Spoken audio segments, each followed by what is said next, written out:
Tüvədədiklərə Nobel iqtisad mükafatının sahiblərindən Darun Acemoğlu bilan James Robinsonның dunyoviy mashhur asari Davlatlar, ya'ni millatlar nemish halak bo'ladi nomli kitobidan o'zliksiz tarjima. 6-bob 4-paragraf. Vindolandadan maktub yollaydigan hech kim yo'q. Miladi 43-yilga kelganda Rim imperatori Claudius Angliyani ishg'ol qila olgan yo'q, ammo Shotlandiyani ishg'ol qila olmagan. Shotlandiyani ishg'ol qilishga Rim hukmroni Agricola eng oxirgi qitim urinib baqqan bo'lsa-mu, natijasiz bo'lgan. Shuning bilan u bu xil urinishdan voz kechgan va milodiy 85-yili Angliyaning shimoliy chegarasini qo'g'dash uchun bir yurish qal'alarni soldirgan. Bularning eng cho'nlaridan biri Newcastlening g'arbidan 35 chaqirim yiroqlikdagi Vindolandada bo'lib, mush kitobning 165-betidagi 11-xaritada Vindolandaning Rim imperiyasining yiroq g'arbiy shimolga joylashganligi ko'rsatilgan. Keyin Vindolanda imperator Hadrian salg'izgan 85 chaqirim uzunlikdagi mudofaa sepil temaga tutashtirib o'tilgan. Lekin milodiy 103-yilga kelganda Rim qo'shinlarining 105i Candidos u yerda harbiy baza qurganda Vindolanda yegani bir qal'aga aylanib qolgan. Candidos Rim harbiy qo'shinlarini lavazimat bilan ta'minlashda do'sti Octavius bilan aloqa qilgan bo'lib, u Octavius yozgan maktubi uchun mundaq javob maktubi topshirib olgan.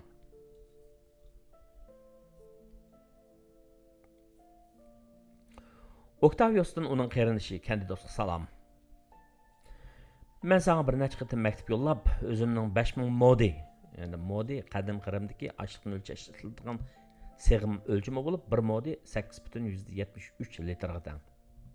Ya'ni 5000 modi miqdoridagi ochliq setib olganimni va buning to'lami uchun naqd pulga hojatım tushganligini bildirgan edim. Mubada sen menga naqd pul avatmasang, kam deganda 500 dinari, ya'ni dinari qadim Rimdagi kumush tanga. Kam deganda 500 dinari yo'llamasang, zakalat o'rnini qo'ygan 300 dinari pulini yo'qotib qolmasdan yana o'ng'aysiz oqibatga tushib qolaman. Shunga men sening menga tezdan naqd pul avatishingni so'rayman. Sen menga javob xat yozganingda uni katarak deonium qallasini yozayotgandek, hamda menga pul beradiganingdek, ham ochib to'shiydigan haruvlar haqida biladiganingdek ma'no chiqarib yozgan. Yo'llar bak buzuq bo'lgani uchun hayvonlarga zahm etib qilishni o'ylashmagan bo'lsam, men allaqachon ularni, ya'ni baj uchun beriladigan g'alla paraqlarni yig'ib bo'lgan bo'lardim. Tertiosning 8,5 dinarini Fatalistinning topshirib olganini qara. U bu pulni texnik mening hisobotimga topshirmadi. Sen menga cho'qim naqd pul avat. Ambarlarim ochliqlar bilan to'lib ketgay. Spectators bilan Fermosga mendan salom degan. Xayr xo'sh. Candidos bilan Octavius'ning o'rtasidagi xataloqi Rim davridagi Angliyaning iqtisodiy gullanishi haqida ba'zi ahamiyatli taraflarni yo'ritib berdi. U pul muomala mulozimati mavjud bo'lgan hamda taraqqiy qilgan egilikning bo'lganligini ko'rsatib berdi. Garchi qatnash yo'llarining ba'zilari nachar bo'lsa-mu, ammo u yanada qatnash yo'llarining yasalganligini va Candidosning maoshini to'lash uchun baj yig'adigan moliya tuzumining bo'lganligini ko'rsatib berdi. Hammadan ro'shan bo'lgani o'zaro maktub yozishgan bu ikki kishining savodli ekanligi va pochta mulozimatini qo'llanganligini ko'rsatib berdi. Rim davridagi Angliya yana yuqori sifatli sopol qochquvchilarni ko'lanlashtirib ishlab chiqarishdan naf ko'rgan bo'lib, bu jihatda Oxfordshire o'zgacha bo'lgan. Shahar markazlarida ommaviy hojatxona va ommaviy binolar bo'lgan bo'lib, uy selishda ular o'ziga taxta kesak ishlatish texnikasidan foydalangan. 4-asrga kelganda bularning hammasi xaroblashish ko'rilgan. Milodiy 411-yilga kelganda Rim imperiyasi Angliyadan voz kechgan. Askarlar chekintirilgan, qaytib ketmaganlarga ish haqi berilmagan. Rim hokimiyatining o'lishiga ergishib, ma'muriy amaldorlar yerlik xalq tarafidan qo'g'lab chiqarilgan. Milodiy 450-yilga kelganda iqtisodiy gullanishning barliq alomatlari yo'qolgan. Pul obrutdan butunlay g'oyib bo'lgan, shaharlashgan rayonlar tashlab etilgan, binolarning tashlari so'kib etilgan, yo'llarni yov cho'plar besib ketgan. Amlikda yasalgan sopol qochquvchilar qo'pol bo'lib, qo'l bilan yasalgan, texnikalik holda ishlab chiqarilmagan. Kishilar uy silishga ba'zi texnikalarni unutgan. Savodlik nisbati ko'rinarli darajada tuvanlagan. O'gizlar shaxshum bilan yepilgan bo'lib, taxt kesak ishlatilmagan. Endi Windows'lardan maktub avatadigan birma kishi bo'lmagan. Miladi 411-yildan keyin Angliyaning iqtisodi vayron bo'lib, o'limtik holat shakllangan. Bu uning tunji qatimqisi emas edi. Biz ilgirgi bablarda yangi tosh qurollar davrining miloddan burungi 9500-yillarda O'ttir Sharqda qandoq boshlanganligini ko'rgan edik. Jaruvchi bilan Abu Hurayraning aholilari kichik bozorlarda yashab, teriqchilik bilan shug'ullangan shu zamonlarda Angliyaning aholilari ovchilik va yov mevalarni yig'ib yeyish bilan kunlar kechirayotgan bo'lib, ular bu xil hayotlik usulini kam deganda yana 5500 yil davomlashtirgan. İngilizlar shu chaqda teriqchilik va baxtchilikni ijod qilmagan. Bu usullarni necha ming yillar mobaynida O'ttir Sharqdan Yevropaga eqib kelgan ko'chmanlar elib kelgan. Angliyada aholilar bu muhim yangiliklarni o'zlariga o'zlashtirayotganda, O'ttir Sharqdagilar shaharlarni, she'riyatni va kulolchilikni ijod qilishayotgan edi. Miloddan burungi 3500-yili zamonaviy Iroqning Mesopotamiya rayonida Uruq va Ur deganga o'xshash cho'ng shaharlar barpo qilingan edi. Miloddan burungi 3500-yilda Uruqning shahar aholisining soni 14 mingga yetgan va uzunga qolmay 40 mingga yetgan bo'lishi mumkin. Chaqil qarovlar kashf qilingan shu mezgillarda Mesopotamiyada yana Hammallarning chaqil halti kimi ijod qilingan. Uzun qolmay Misrning poytaxti Memphis cho'ng bir shaharga aylangan. Yeziq har ikki rayonda mustaqil holda paydo bo'lishgan. Miloddan burungi 2500-yillari atrofida Misrliklar Gizaning buyuk piramidalarini yasayotganda, inglizlar o'zining eng qadimgi xotira munari tosh chambarakni Stonehenge selishdi. İngilizlarning o'lchami bilan qaraganda bu munar yomon emas silingan bo'lsa-mu, ammo podshoh Kufuning piramidalarining putuq ko'milgan murosim kiyimlarining birini sig'dirgidek cho'ng emas edi. Angliya uzluksiz turda keyin qolgan bo'lib, davomli O'ttir Sharq va Yevropaning boshqa yerlaridan yengillik qabul qilib kelgan. Bu ahvolatda Rim imperiyasi hukm surgan zamonlardami shundoq bo'lgan.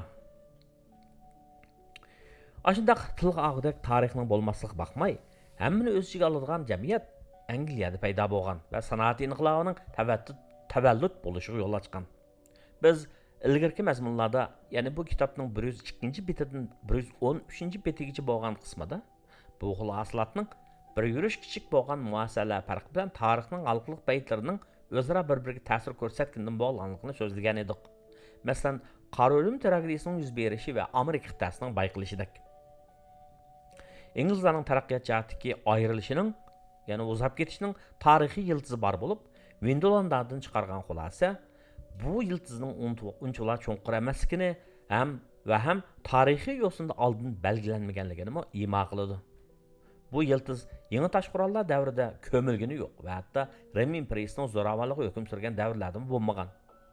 Milodiy 450-yilga kelganda, ya'ni tarixshunoslar qorong'u davr deb atagan zamonga kelganda, Angliya nomratchilik va siyosiy qalayimqanchilik petib qolgan. Shuning bilan Angliya unumli shakldagi markaziy hokimiyati bo'lmagan bir necha asrni boshdan kechirgan. 6-bob 5-paragraf. Bir-biriga o'xshamaydigan yo'llar. Angliyada hamma o'z ichiga olgan muassasalarning barliq kelishi va uning akshib sanoatning rivojlanishi Rim imperiyasidagi yoki uningdan ilgarigi mavjud bo'lgan muassasalardan qolgan miroslarga bevosita varislik qilishdan kelmagan. Bu deganlik Yevropaning hamma qismiga degidek g'oyat zo'r ta'sir ko'rsatgan G'arbiy Rim imperiyasining g'olab tushishi bilan hech qanday ahamiyatli ish yuz bermadi deganlik emas. Yevropaning o'xshamagan rayonlari o'xshash tarixiy burilish halqalarini boshdan kechirgani uchun ularning muassasalari o'xshash bo'lsa-da Yevropaga xos usulda harakat qilgan. Rim imperiyasining yemirilishi dal shu o'rtaq tarixiy muhim halqalarning hal qilish qismi edi. Yevropa bosgan bu yo'l Tuvanki Sahara Afrikasi, Osiyo va Amerika qit'alarini o'z ichiga olgan dunyoning boshqa joylari bosgan yo'l bilan ro'shan sechtirma bo'ldi. Bularning bunday o'xshamagan yo'llarni ilishdagi qisman sabab ularning o'xshash bo'lgan muhim halqalarga duch kelmaganligidandir. Rim hukmronligidagi Angliya bir zarba bilan lug'lab tushdi. Italiyada yoki Rimning hukmronligidagi Gaul, ya'ni hozirgi Fransiyada va hatto Shimoliy Afrikada Ya'ni konu muassasalar muayyan shaklda mavjud bo'lgan u allarning ahvoli Angliyanikidan farqli bo'lgan. Biroq Rim davlatining yolg'iz hukmronligi ostidagi hokimiyatning o'zgarib Franks, Visigoths, Ostrogoths va Vandals hamda Burgundiyanislar hukmronligiga nurg'un hokimiyatlarning barliq kelishining ahamiyatidan shu bilinishga bo'lmaydi. Bu hokimiyatlarning kuchi bakla ojiz bo'lib, ular doim chegara rayonlaridagi boshqa xalqlarning to'xtovsiz tajovuzchiliklarga uchrab turgan. Shimoldan Vikinglar bilan Daniyaliklar uzun kemillari bilan besib kirgan. Sharqdan Hun otliq qismlari tajovuz qilib kelgan. Eng oxiri milodi 632-yili Muhammad payg'ambarning o'limidan keyin islomning ham diniy ham siyosiy kuch sifatida paydo bo'lishi Bizantiya imperiyasi, Shimoliy Afrika va Ispaniya qatorliq ko'p yerlarda yangi islom hokimiyatlarining tiklanishini barliq keltirgan. Bu o'rtaq jarayonlar Yevropani titratgan va ularni uyg'otib, alayda bir jamiyat shaklini, ya'ni o'rtaq holda feodal deb atalgan jamiyatni paydo qilgan. Kuchli markaziy hokimiyat ajizlashgani uchun hatto Charlemagnga o'xshash ba'zi hukmdorlarning uni qaytadan jonlantirish tirishchanligiga baxmay feodal jamiyatlar bakli bo'linib ketishgan. Feodal muassasalar haqsiz majburiy emgakka, ya'ni qulluq emgakka tayanganligi uchun ro'shanki u talon-taroj xarakterga ega bo'lgan va o'rta asrdagi Yevropaning uzunga so'zilgan talon-taroj xarakterlik va asta bo'lgan iqtisodiy ishning asosini shakllantirgan. Lekin ular keyingi taraqqiyotlar uchun ta'sir ko'rsatgan. Masalan, Yezinoposning qul dehqonlik o'rniga tushish nisbatining tuvanlishiga ergashib qulluqmi Yevropadan yo'qolgan. Garchi shu zamonlarda hatto Charlemagnga o'xshash ba'zi hukmdor yuqori tabiiy uchun barliq yezi aholisini qul dehqonga aylantirish mumkinchiligi bo'lgan bo'lsa-mu, ammo ularni qullar sifatida ayirib, burungi jamiyat shakllarida mavjud bo'lgan qullardek saqlab qilishning hech zaruriyati qolmagan. Feodalizm yana mustaqil shaharlarda ishlab chiqarish bilan savdo tijoratini gullantiradigan huquq bo'shlig'ini paydo qilgan. Qora o'lim tragediyasidan keyin kuchning tangponligi buzilgan. G'arbiy Yevropada qulluq tizimi yemirilgan. Shuning bilan hech qanday qul qolmagan. Ko'p xillikqa yo'l qo'yilgan jamiyatning shaklanishiga yo'l ochilgan.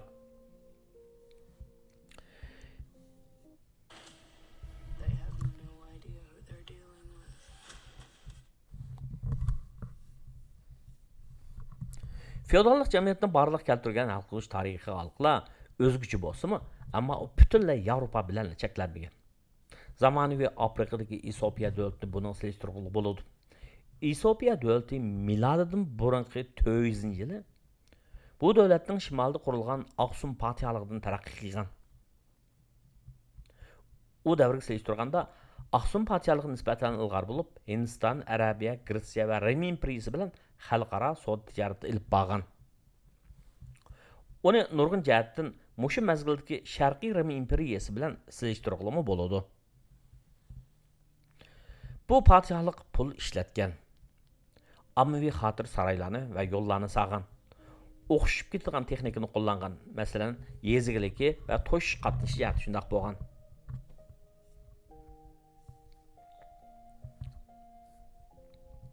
Aksum podshohligi bilan Rimning o'rtasida ideologiya jihati qiziqarli parallelliklar bo'lgan.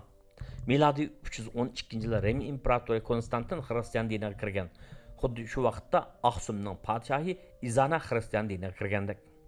Bu kitobdagi 12-xaritada zamonimizdagi Etiopiya Eritreya davlatlarining zaminida yaralgan tarixiy hokimiyat Aksum podshohligining joylashgan o'rni ko'rsatilgan bo'lib, u Saudiya Arabistonidagi Qizil dengiz va Yamanning qarshisiga joylashgan. Rim imperiyasining cho'kindek Aksum podshohligi cho'kkan. Uning tarixiy cho'kishi xuddi G'arbiy Rim imperiyasining cho'kishi andisiga o'xshab ketdi. Rim imperiyasining cho'kishida rol o'ynagan Hunlar va Vandallarning o'rnini Aksum podshohligining cho'kishida 7-asrda Qizil dengizga va Arab orolining tövriga kengaygan arablar olgan. Shuning bilan Aksum podshohligi Arabiya jo'g'rafiyasidagi mustamlikasidan va savdo yo'llaridan mahrum qolgan. Buning bilan uning iqtisodiy shiddatli darajada cho'kkan. Tanga pul qo'yilmagan, shahar nufusi azaygan, hokimiyatni mamlakatning ichki quruqlik rayonida va Etiopiyaning egiz tuproqlarida tutib turishga nazarda tutilgan. Yevropada markaziy hokimiyatning nufuzi yo'qolgandan keyin feodal muassasalar barliq kelgan.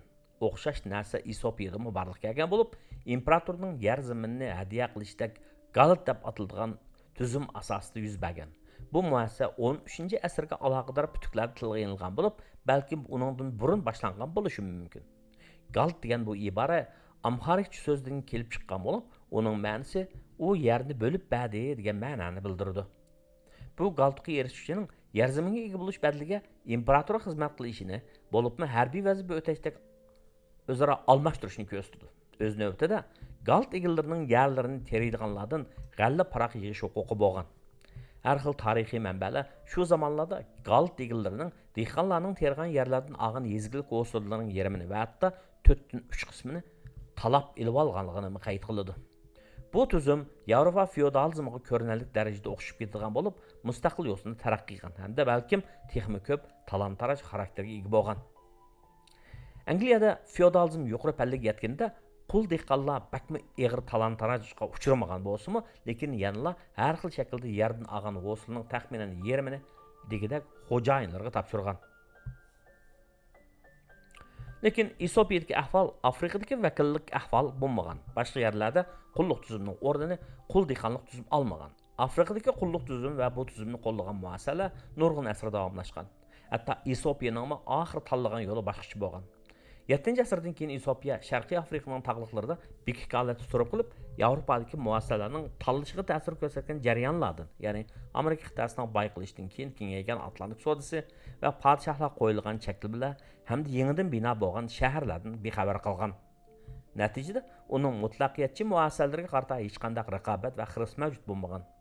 Afrika quruqligidan keyin Yevropa va Osiyo qit'alari bilan o'xshamagan shakl va mazmunda aloqa qilgan. Sharqiy Afrika Arab dunyosi va G'arb dunyosini qullar bilan ta'minlaydigan asosli manba bo'lgan va Markaziy Afrika Atlantik savdosi bilan aloqador bo'lgan Yevropaning kengayishi natijasida qullarni ta'minlovchi sifatida iqtisodga tortib kerilgan. Ya'ni dunyo iqtisodiga tortib kerilgan. Atlantik savdosini qanday qilib G'arb Yevropa bilan Afrikaning o'rtasida tubdan farqlarni shakllantirganligi tarixning halqilari bilan mavjud muassasalarning farqlarining o'zaro aloqa qilishidan paydo bo'lgan ixchanlik misollar. Qul savdosidan kelgan foyda Angliyada mutlaqiyatchilikka, ya'ni hokimiyatga qarshi kishilarni bayqiligini bilan Afrikada mutlaqiyatchilikni barpo qilish va uni mustamlaklashga foydali bo'ldi. Yevropaning texmi yiroq yerlarda muassasalarning bir-biridan yiroqlashish jarayoni texmi o'z maylicha boshqa shakl olib berildi. Masalan, miloddan burungi 15 ming yil burun muzlarning erib ketishi bilan Alaska bilan Rossiyani tutashtirgan Leninning uzilishi tufayli Yevropadan bo'linib ketgan Amerika qit'asida xuddi Natofyanlarga o'xshab ketadigan muassasalar yangilik bo'lgan bo'lib, ular o'ltiraqlashib yashaydigan hayot, daraja tuzumi va tangzillikni, qisqasi talon-taroj xarakterli muassasalarni barpo qilgan. Bular dastlabida Meksikada, Andian Peru va Boliviyada barpo bo'lgan hamda Amerika qit'asida ko'mir qo'noqning o'zlashtirilishi bilan yangi tosh qurollar inqilobini boshdan kechirgan. Xuddi biz Maya shahar hokimiyatlari haqida to'xtalganimiz so'zlaganimizdek, bu yerlarda talon-taroj xarakterli iqtisodning yeshishining dastlabki shakllari yuz bergan. Xuddi Yevropadagi Rim hukmronlik qilgan yerlarda hammani o'z ichiga olgan muassasalar va bo'sh xarakterli cho'ng yangiliklar barpo qilinmaganga o'xshash Amerika qit'asida yangi madaniyat shakllangan chaqda hammani o'z ichiga olgan muassasalar shakllanmagan. Amaliyotda xuddi biz birinchi bobda ko'rganimizdek, bu yerdagi aholi zich joylashgan madaniyat Yevropa mustamlikchilari bilan ziyonli shaklda uchrashib, bu yerda donlashga boshlagan talay qushini uchirib o'tgan. Ya'ni Amerika qit'asidagi ilgari nisbatan boy bu yerlarni nisbatan namrat raylarga aylantirib o'tgan. Ayni chaqda murakkab madaniyatda bo'lgan Meksika, Peru va Boliviyadan ko'p aqida bo'lgan Amerika Qo'shma Shtatlari va Kanada bugungi kunda Amerika qit'asidagi har qanday yerdan boy holatga keldi. 6-bob 6-paragraf. Baldur yetilishining oqibati. Miladdan 9500 yil ilgari boshlangan yangi tosh qurollar davri bilan 18-asrning oxirida yuz bergan sanoat inqilobining oralig'ida tasodifiy yuz bergan iqtisodiy ishlar bilan to'lgan. Bu tasodifiy yuz bergan iqtisodiy ishlar toza mustahkam emas bo'lsa-mu, yangicha bo'lgan muassasalardan kelib chiqqan. Qadim Qrimda Jumhuriyatning muassasalari ma'lum darajada iqtisodiy hayotiy kuchni barliqqa keltirgan bo'lib, Julius Qaysarning harbiy o'zgarishdan keyin va Augustusning zamonasida imperiyani zo'rayish mumkinchiligiga qiygan. Rim imperiyasining talto'kis g'oyib bo'lishiga necha asr vaqt ketgan bo'lib, cho'kish tadrijiy bo'lgan. Lekin bir chaqlarda nisbatan hamma o'z ichiga olgan Jumhuriyatning muassasalari texmo talon-taroj xarakterga ega imperiyaning muassalariga o'rin berganligi uchun iqtisodning chekinishi muqarrar bo'lgan. Bizantiniyadagi dinamikmi, ya'ni faoliyatmi shunga o'xshab ketgan. Vizantiyadagi iqtisodiy gullanish hammani o'z ichiga olgan tarkiblari bo'lgan muassasalar tufayli vujudga kelgan bo'lib, jamiyatning beshig'i minib olgan atalmish sarxillar yangidan yetishib chiqqanlarga fursatlarni bermagan va hatto jumhuriyatning gullanishini qo'lga keltirgan iqtisodiy muassasalarni cheklagan. Shundan keyin Vizantiyami o'xshashli cho'kkan. Rimning geçmişinin ne kadar acayip bo'lishidan qat'iy nazar, Angliyada hammani o'z ichiga olgan muassasalarning barpo bo'lishi va ham Angliya sanoat inqilobining barliq kelishi hargizmi Angliyaning Rimdan qolgan miroslarga bevosita varislik qilishini emas. Muassasalarning qanday taraqqiy qilishini tarixiy omillar belgilaydigan bo'lib, u oddiy holdagi oldin belgilangan jug'lamli jarayon emas. Rim bilan Vizantiyaning qismati bizga hammani o'z ichiga ilishga qarab olgan dastlabki qadamlarning qanday qilib keyin chekinganligini tushuntirib beradi. Rim imperiyasining butkul Yevropada va O'rta Sharqda yaratgan iqtisodiy va muassaviy mo'jizalari keyingi asrlarda yiltizi ching bo'lgan, hammani o'z ichiga olgan muassasalarni qurib chiqqani yo'q. Amaliyotda hammani o'z ichiga olgan muassasalar Rimlarning hukmronligi eng ojiz bo'lgan, hamda bu hukmronlik milodiy 5-asrda untinsiz g'oyib bo'lgan Angliyada tunji bo'lib kuchli yo'sini shakllangan. Xuddi biz 4-bobda muzokara qilib o'tganimizdek, muassasalardagi bir-biridan yiroqlashish paydo qilgan muassasalar orasidagi farqning shakllanishida tarix o'zining rolini o'ynagan. Garchi u farqlar kichik bo'lsa-mu, ammo ular tarixning muhim halqalari bilan uchrashganda ko'rsatgan ta'siri g'oyat zo'r bo'lgan. Chunki bu farqlar odatda shu qadar kichikki, ularni osonla o'zgartirib bo'ladigan bo'lsa-mu, biroq ular oddiy holdagi jug'lanma jarayonining natijasi emas. Albatta, Rimning Yevropaga ko'rsatgan ta'siri uzunga so'zilgan. Rimning qonuniy va muassasalari G'arb Rim imperiyasi g'ulab tushgandan keyin yavoiylar qurib chiqqan podshohliklarning qonunlari va muassasalariga ta'sir ko'rsatgan. Jamiyatlarda tarqoqlashgan siyosiy vaziyat barliq kelib, ularning feodallik tartibga ko'chishimi Rim imperiyasining g'ulishidan keyin bo'lgan. Qulluqning g'oyib bo'lishi va mustaqil shaharlarning barliq kelishi uzunga so'zilgan jarayon bo'lib, albatta buni ham ashu jarayonning shartlik holdagi qo'shimcha tarixiy aslati deyishga bo'ladi. Qora o'lim tragediyasi feodal jamiyatni qattiq silkigan chaqda bu jarayonning ta'siri texmi hal qiluvchi bo'lgan. Qora o'lim tragediyasining kulduzanlaridan ko'tarilgani kuchli tarzdagi shahar, bozorlar va yerga bog'lanib qolmagan feodallik majburiyatidan xalos bo'lgan dehqonlar bo'lgan. Rim imperiyasining g'olishi tufaylidan paydo bo'lgan hal qiluvchi xalqlar dal butun Yevropaga g'oyat zo'r ta'sir ko'rsatgan kuchli muassasalarning ayrilishini keltirib chiqargan bo'lib, Tuvanki Sahara Afrikasi, Osiyo va yoki Latin Amerikasida u holat shakllanmagan. 16-asrga kelganda Yevropa qit'asi muassasalar jihatda Tuvanki Sahara Afrikasi va Amerika qit'asidan tubdan farqli bo'lgan. Madaniyat jihatda Yevropa garchi Hindiston va Xitoyga parlaq Osiyo madaniyatidek boy bo'lmasa-mu, ammo siyosat jihati ulardan ochiqlik bir necha nuqta alayda farqlanadi. Masalan, u ilgari hech qachon ko'rilib boqmagan avam xalqi vakillik qilgan muassasalarni taraqqiy qildirgan. Bular hammani o'z ichiga olgan muassasalarning taraqqiy qilishida muhim rol o'ynagan. Biz keyingi ikki bobda ko'radiganimizdek, Yevropa doirasida xalqlik rol o'ynagani muassasalarning kichik farqlaridir. Bu kichik farqlarning mavjud bo'lishi Angliyaga foydali bo'lgan. Chunki feodallik tartib u yerda tijoratga moyil dehqonlarning umumyuzlik ro'naq tepishiga yo'l ochib bergan bo'lib, mustaqil shahar markazlarida savdogarlar va sanoatchilar gullangan. Bu guruhga tava odamlar podshohlardan texmi ko'p mulk huquqining bo'lishini, o'zga foydali iqtisodiy muassasalarning va siyosiy ovozlarning bo'lishini talab qilishgan. Shuning bilan bu butun bir jarayon 17-asrning yo'lini ochgan.